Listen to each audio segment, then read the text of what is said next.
Hello, my dear friends. Once again, A.S.S Science Foundation is here with a very special success story of one of our classroom student, SATRUPA Bandyopadhyay.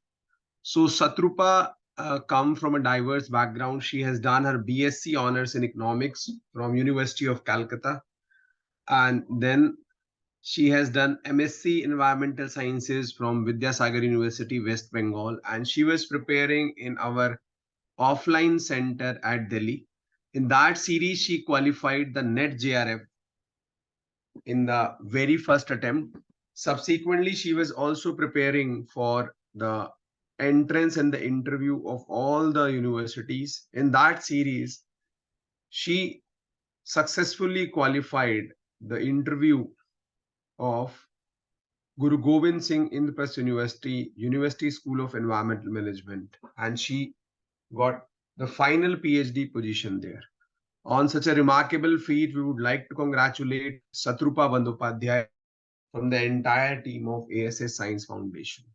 At present, the A.S.S Science Foundation is offering courses such as offline mode at Delhi Center for NET-JRF December 2023, live online mode for UGC NET-JRF Environmental Sciences, and correspondence with video along with the correspondence and test series. The institute also offering GATE Ecology Evolution and Environmental Science and Engineering.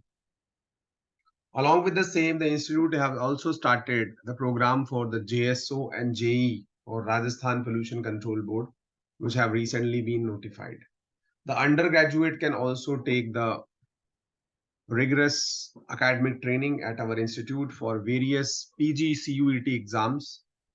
The students who are interested in preparing for the Masters or PhD program from US or Europe, they are also most welcome.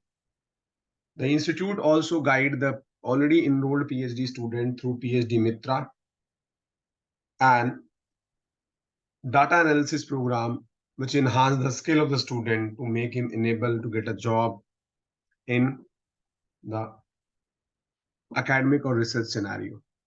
So those who are interested, they can reach us. Once again, we would like to congratulate SATRUPA Bandyopadhyay for qualifying the final round entrance and interview along with the JRF at Guru Gobind Singh Indraprasth University, Delhi. Thank you.